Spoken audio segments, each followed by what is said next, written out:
Wasabi wallet. Unfairly private. What's up, everyone? Ben with the BTC Sessions here, and this is your daily session. HODL the Bitcoin. Before we jump in, of course, shout out to sponsors of the show, Ledn.io. This is where you can use your Bitcoin for a few different services. The first of which is a Bitcoin savings account where you can stack more sats on your sats so you can earn interest on your Bitcoin paid in Bitcoin. There are Bitcoin-backed loans. This is where you use your Bitcoin as collateral to secure a Canadian or US dollar loan. So if you need to get your hands on dollars, but you don't want to sell your Bitcoin, you're worried about upward price movement, well, this could be a solution for you. And if you're just a big Bitcoin bull and you want to double your exposure, then you can check out their B2X or Buy 2X product that does exactly that. It doubles your exposure to Bitcoin. So basically, you're buying 2 for 1 in a speculative way. So if you want to check this out, you can click the link down below. If you opt to get a loan, they'll actually credit your account with an additional $50 worth of Bitcoin with this deal.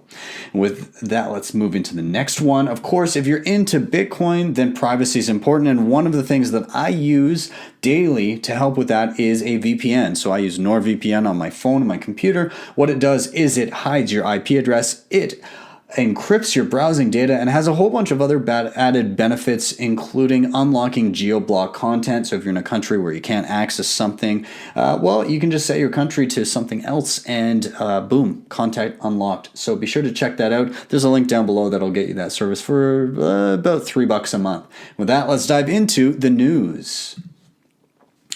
So the Bank of Canada has done a recent study on the behaviors of Canadians in regards to Bitcoin. How many people are using Bitcoin? How many people have used or held Bitcoin in the past? Why are they holding it? There's a lot of interesting stuff here. So there's a few things that we'll know. Now this went into 2016, 2017, 2018. Of course, we're still in the midst of 2019, or at least near the tail end of it, so that's not inclusive of this year. So it'll be interesting to see what these similar, or rather how these results move forward after this year. So they did a demographic survey, and so let's take a look.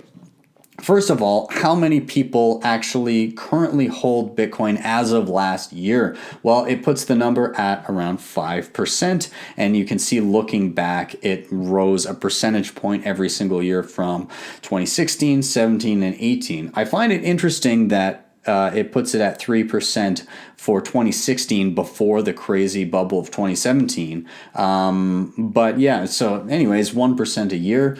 Not bad, actually more than a lot of people probably would assume. And now if you look at past owners of Bitcoin, clearly 2018 did have a bit of a toll. The fall from the all-time high in late 2017 did take a toll on some people because 3% of respondents said that they previously held Bitcoin.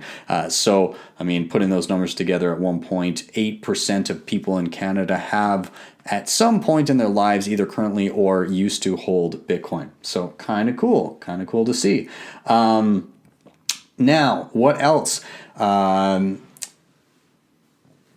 Obviously, there's a variety of reasons people hold.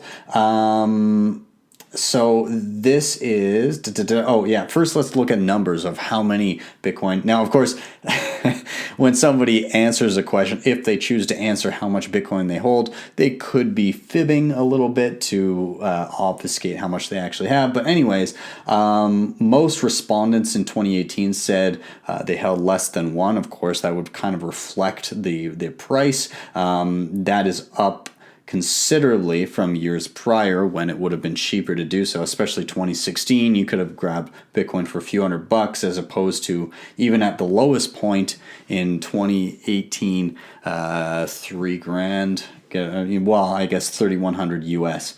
Now, more than 10 though, It's been pretty shy the past few years. Right now, out of the respondents, out of the 5% of people that said they currently hold Bitcoin, only 5% of those said they had more than 10. So if you're doing the math in your head trying to figure that out, that is 0.25% of Canadians hold more than 10 Bitcoin. Wow. Now, what about Bitcoin awareness? How many people are aware of Bitcoin, know what it is? Well, looking at the most current year, it's pretty much universal. Everybody knows what it is. Huge numbers. So overall, 89% of people know what Bitcoin is, or at least like are familiar that it's a digital currency. When you look at male, female, it's pretty close, 93, 85. The highest number when it comes to age bracket is 18 to 34, but the rest don't fall far behind, like only 3% lower for anything 33 to 55 plus. Education, again, people that are university educated are the ones most likely to know what Bitcoin is. Also interesting, the people with the highest level of income, $70,000 plus a year, are most likely to know what Bitcoin is at 91%.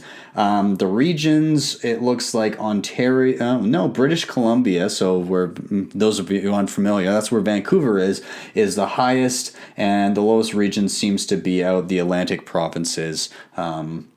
Now, financial literacy, I mean, obviously, if you're more financially literate, then you're probably going to be a little bit more privy to what Bitcoin is. Now, this is very interesting, and I kind of like this.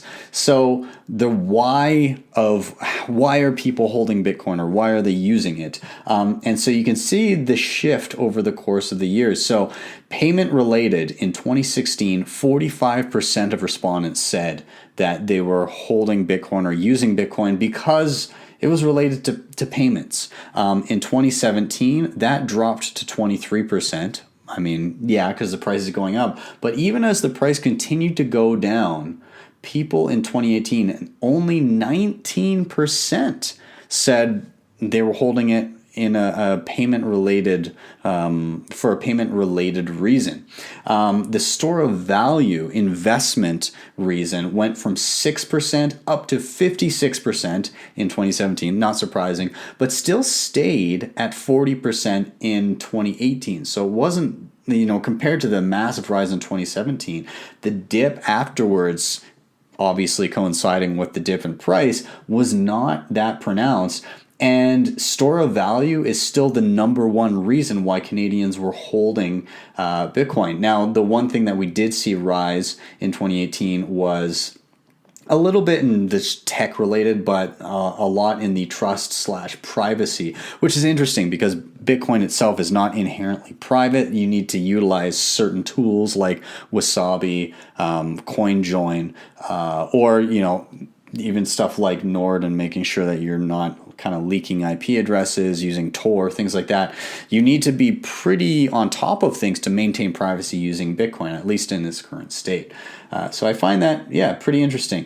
Anyways, kind of cool to see that Bitcoin usage and ownership continues to be on the rise, that there's this steady lean towards more so treating it as a store of value. So let me know what you think. I know obviously this is just for Canada alone, but let me know your thoughts and why you're using Bitcoin. Let's move on.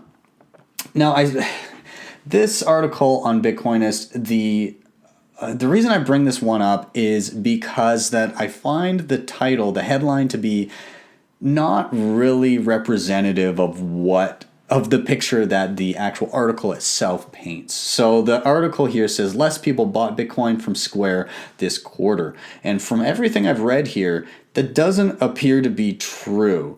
So let's see. Okay, so now Matt Odell from Tales from the Crypt tweeted out that 9.3% of new Bitcoin issued that were mined were sold through Cashapp from users buying it up in the last quarter. Now, Friar Haas or Haas McCook, who I've interviewed on the show here, he went in and he did like some finer, more granular numbers, and actually it was a little bit less. It was about 8.7% of Bitcoin. Now, he said, I believe it's slightly down on the last quarter in Bitcoin terms. So in Bitcoin terms, what does he mean here in Bitcoin terms? It means the total amount of Bitcoin that have been sold through Cashapp is down. But the amount in dollars is way, way up.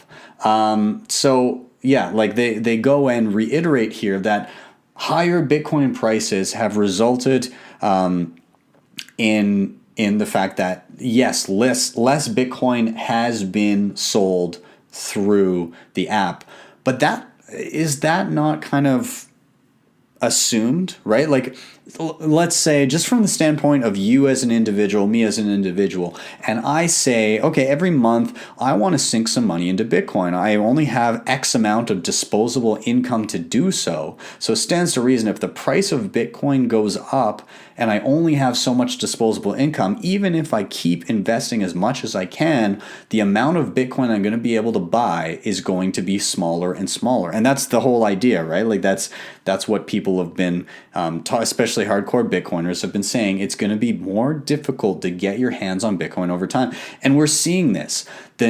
The amount of dollars, the millions of dollars that are being poured in through something like Cash App or whatever you're using to obtain Bitcoin are going higher. There's more interest. There's more people buying. There's a steady flow of more and more dollars being used to purchase Bitcoin. It's just they're not able to purchase as much Bitcoin with the increased dollars going into the system. So yeah, and it's funny because like Haas McCook wasn't even saying that you know, Cash App was not doing as well. He was saying, oh, less Bitcoin, like in terms of Bitcoin, in terms of the percentage of all Bitcoin created from mining, minted from mining in that time frame, a smaller percentage was purchased throughout Cash App, but the dollars flowing in were up. So yeah, anyways, I kind of think that the article itself is fine because it explains everything, but this headline, yeah, not so good. Anyways, let's move on. So in Venezuela, the president, Maduro, so again, I'm sure a lot of Bitcoiners are familiar with the situation in Venezuela where they're experiencing hyperinflation. Some people are turning to Bitcoin as an escape, as a release valve so that they can get out of the situation and kind of hedge themselves and get rid of their bolivars into something a little bit more sound, or using Bitcoin as a window in which they can exchange that for dollars if they want absolute stability at the moment. Regardless, anyways, the Venezuelan president was recently on TV, and he was in a news segment called "Private Companies of Cryptocurrency Are Operative in Venezuela," and he was meeting with a company that introduced themselves as representatives of Trezor in Venezuela, called Trezor Venezuela. And he actually held up a Trezor on national television talking about what they were doing. Now, the people at Trezor were like, we did not have anybody from our company there talking to Venezuelans like on national TV, especially dealing with Maduro. So they went and looked into it. Turns out that the group there used to be a licensed reseller of Trezor in the country, who were actually their license was rescinded because of inactivity, actually. So anyways, that's who these people were. But Trezor later clarified through an official statement that they don't deal with anybody or involve themselves in any political processes when it comes to actually dealing with specific regions or dealing with any political figures, serving or retired. But they said that they also cannot restrict the ability of this company to resell their product from within Venezuela. Now, Trezor has actually donated 150 Trezor 1 devices to a charitable organization called Bitcoin Venezuela, which are doing very good work down in the region. But short of that, this was not Trezor. This was just an individual group that was in the country that were at one point reselling Trezors. One last story here. So Russia is trying to figure out how to seize cyber criminals' Bitcoin and other cryptocurrencies. They want to be able to legally seize this. So obviously, anybody with guns can come in and force somebody to hand over something if they know it's there. But they're trying to seek legal means. And what do they need to do in order to do that? They need to actually have a legal definition of cryptocurrency as to what it is. Is it a currency like cash? Is it a commodity? So they need to actually legally state and officially record what they consider it to be before they can have those kind of legal routes in which to confiscate people's ill-gotten gains when it comes to cryptocurrencies.